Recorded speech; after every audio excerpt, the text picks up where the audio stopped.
प्यारे बच्चों, आज हम लोग कक्षा 8 विषय सामाजिक विषय के अंतर्गत भारत में अंग्रेजी राज की स्थापना के विषय में अध्ययन करेंगे। भारत में अंग्रेजी राज की स्थापना कैसे हुई, इस पाठ के संदर्भ में पिछली कक्षा में कुछ बातें आपको बताई गई थी, पढ़ाया गया।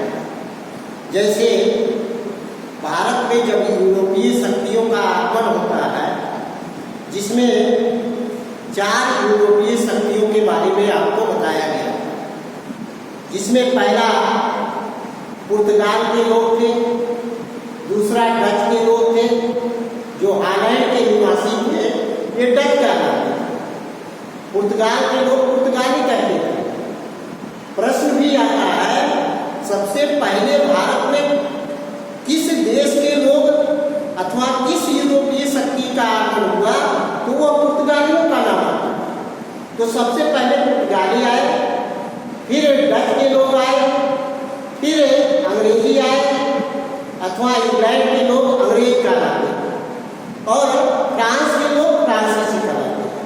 ये 4 विदेशी कंपनियां जो है भारत में आई और भारत में आने का उनका मूल कारण था व्यापार करना और अधिक से अधिक व्यापार में लाभ उठाना।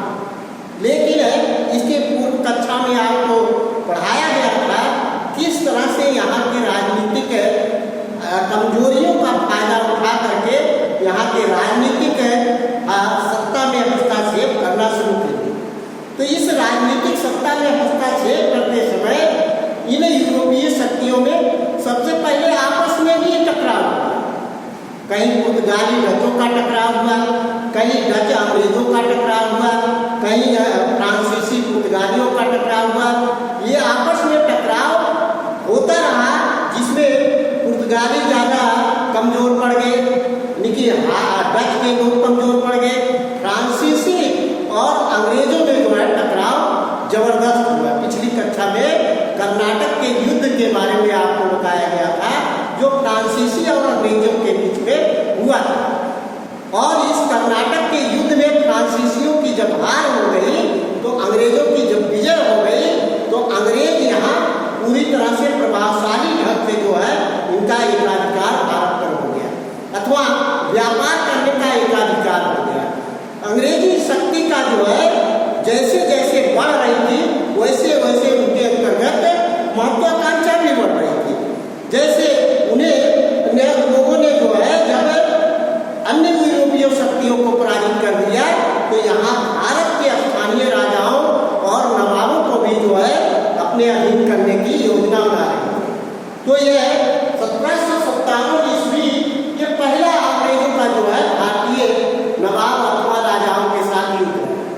यह प्लासी का युद्ध है। उस समय 1757 ईस्वी के पूर्व जो बंगाल के नवाब अलीवर्दी खान थे,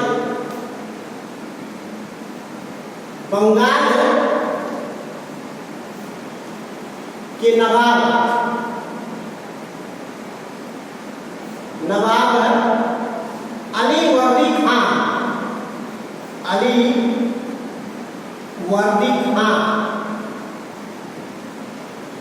अलीवर्दी खान का मृत्यु हो गया।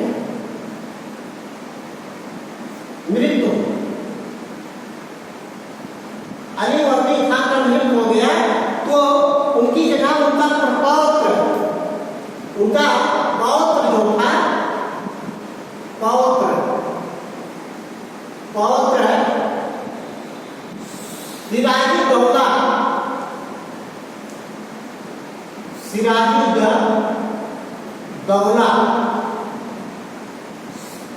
सिराजुद्दौला ये नवाब बना।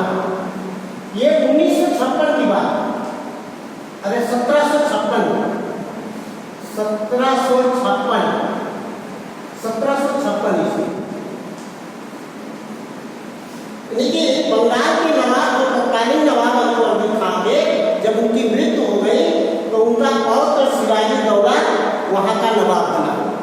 तो सिराजुद्दौला जब बंगाल का नवाब बना तो वहाँ पर पहले उसे अपने ही लोगों से यानी कि अपने ही लोगों से टकराव करना पड़ा, अथवा वो स्थानीय लोगों से अथवा वहाँ के सेठ साहूकारों से जो है उनको सामना करना पड़ा। तो ये अंतरकला से उन्हें गुजरना पड़ा और इस अंतरकला का फायदा अंग्रेजों ने भरपूर रूप से उठाया। अंग्रेजों ने जो है उनकी उस कमजोरी का फायदा उठा करके सिराजुद्दौला को जो है उनकी सिराजुद्दौला के जो शाही प्रमाण थे उन शाही प्रमाणों का दुरुपयोग करना शुरू कर दिया। अंग्रेज जो है शाही प्रमाणों का जब दुरुपयोग करना शुरू कर दिए तो सिराजुद्दौला जो है इससे उन पर क्रुद्ध हो गया और क्रुद्ध होकर के सिराजुद्दौला ने अंग्रेजों को जो है बंगाल में जो है पराजित किया और पराजित करने के बाद जो है उनकी इन लोगों का एक समझौता हो गया। उनकी 1756 ईस्वी में एक समझौता हुआ और समझौते के दौरान जो है नवाब के जो है आदेशों अथवा फरमान को जो है अंग्रेजी कंपनी को मानना पड़ेगा। लेकिन अंग्रेजी कंपनी जो है उस समझौते को फिर से नकार दिया और फिर से उनकी नवाब के बीच में और अंग्रेजी company East India Company east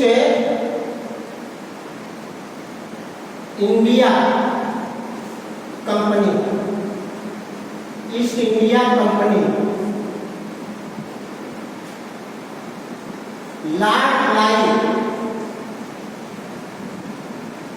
Lord Clive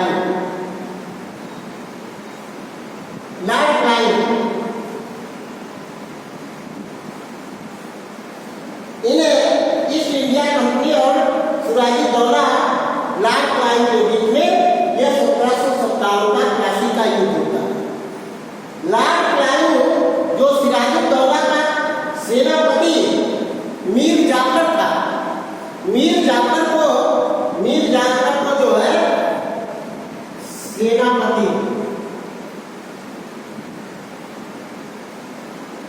सेनापति मीर जाफर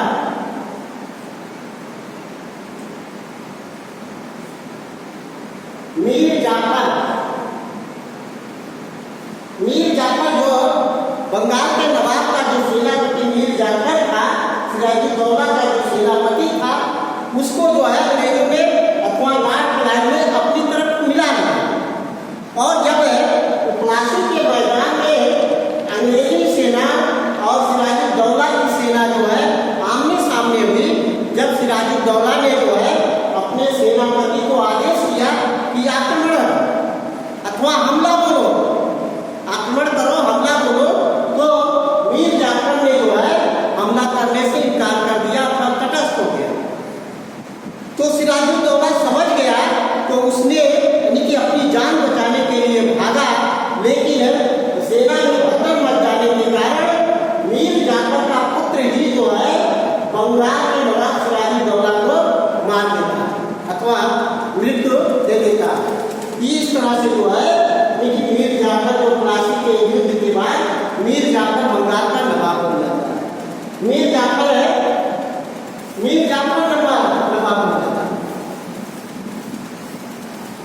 मीर जाफर पुनः मीर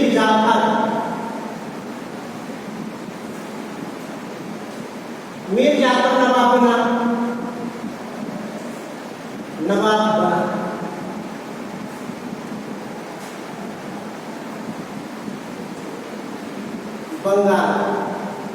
बंगाल का मीर जाफर नवाब बना। लेकिन मीर जाफर को जो है अंग्रेज जो थे ज्यादा स्वतंत्र नहीं छोड़ना चाहते थे।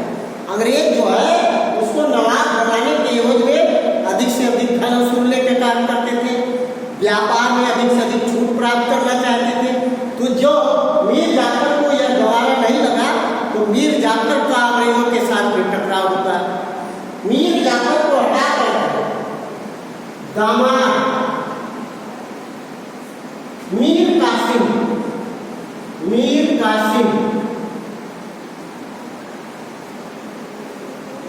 मीर कासिम को नवाब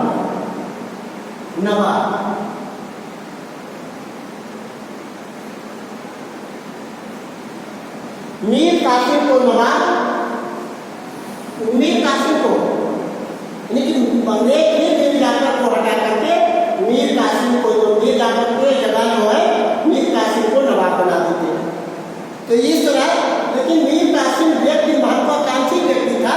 वह बंगाल में सुधार करना चाहता था, लेकिन वो सुधार करने के लिए जब आगे बढ़ा तो अंग्रेजों का विद्रोह का सामना अथवा अंग्रेजों के विरोध का सामना करना पड़ा। तो मीर कासिम ने जो है आगे चल करके अवध के नवाब शुजाउद्दौला और मुगल सम्राट शाह आलम द्वितीय के साथ एक गठबंधन बनाता है। तो ये प्लासी का युद्ध जो है, इस तरह से प्लासी का युद्ध जो है मीर कासिम के नवाब के अंतिम समय में जो है यह परिणाम हुआ कि अंग्रेजों का जो है वर्चस्व बंगाल पर स्थापित हो गया। लेकिन 1757 ईस्वी के प्लासी के युद्ध के परिणाम स्वरूप बंगाल पर जो है अंग्रेजों का एकाधिकार हो गया। आगे है 1764 ईस्वी का बक्सर का युद्ध। बक्सर का युद्ध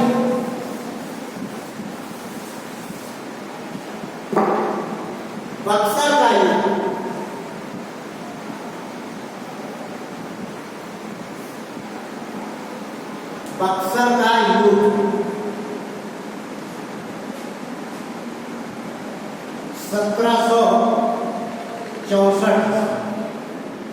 1764 ये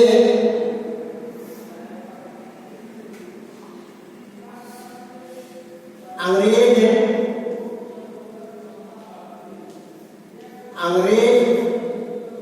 लॉर्ड क्लाइव, दूसरी तरफ मीर कासिम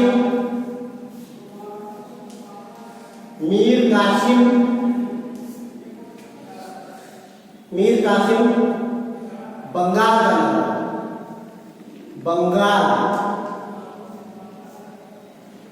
का नवाब।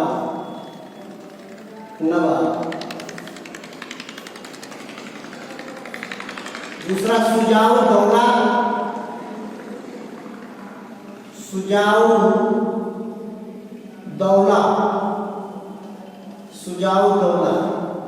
अवध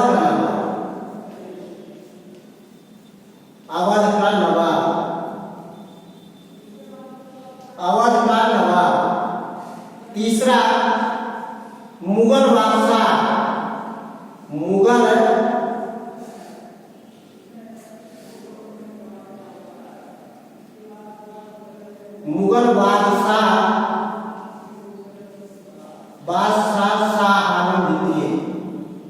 शाह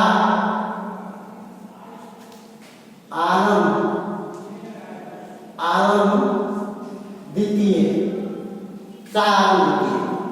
ये बक्सर का युद्ध जो है 1764 ईस्वी में मीर कासिम जो बंगाल का नवाब था, शुजाउद्दौला जो अवध का नवाब था, मुगल बादशाह शाह आलम द्वितीय, इन तीनों की संयुक्त सेनाओं से जो है अंग्रेजी कंपनी अथवा लॉर्ड क्लाइव के नेतृत्व में जो है बक्सर के मैदान में जो है 1764 ईस्वी में युद्ध हुआ। 1764 ईस्वी के ये भीषण संघर्ष हुआ। भीषण युद्ध के बाद जो है चूंकि अंग्रेजों की सेना सबल हुई और अंग्रेजों ने जो है इन तीनों की सेनाओं को संयुक्त रूप से पराजित किया। इन संयुक्त रूप से पराजित करने के बाद लेकिन मीर कासिम जो है युद्ध से भाग गया। शुजाउद्दौला इसने हार स्वीकार कर लिया। मुगल बादशाह शाह आलम इसने भी समर्पण कर दिया और इस कारण से जो है इलाहाबाद की संधि हुई। बक्सर के युद्ध के बाद इलाहाबाद की संधि हुई जो 1765 ईस्वी में 1765 ईस्वी इलाहाबाद की संधि इलाहाबाद की संधि 1765 ईस्वी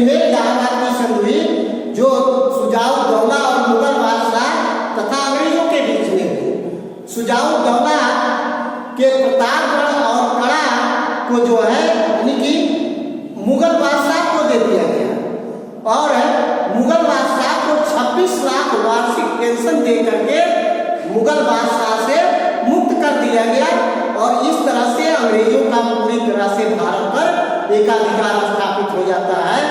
इस तरह से भारत में अंग्रेजी राज की स्थापना हो जाती है। 1757 ईस्वी में यह इनका पैर बंगाल में जमता है और 1764 ईस्वी बक्सर के युद्ध के बाद यह अंग्रेजों का पूरे भारत पर, पूरे उत्तर भारत पर एकाधिकार अथवा उनकी सत्ता स्थापित हो जाती है। जो बंगाल का गवर्नर लॉर्ड क्लाइव था और वो भारत की गवर्नर बन करके भारत में आया। तो इस तरह से भारत में अंग्रेजी राज की स्थापना हो गई। तो प्यारे बच्चों, आज बस इतना ही। यह पाठ आपका आज समाप्त हुआ। अगले दिन अगला पाठ पढ़ाया जाएगा। इस वीडियो को अधिक से अधिक देखें, घर पर रहें, सुरक्षित रहें। धन्यवाद।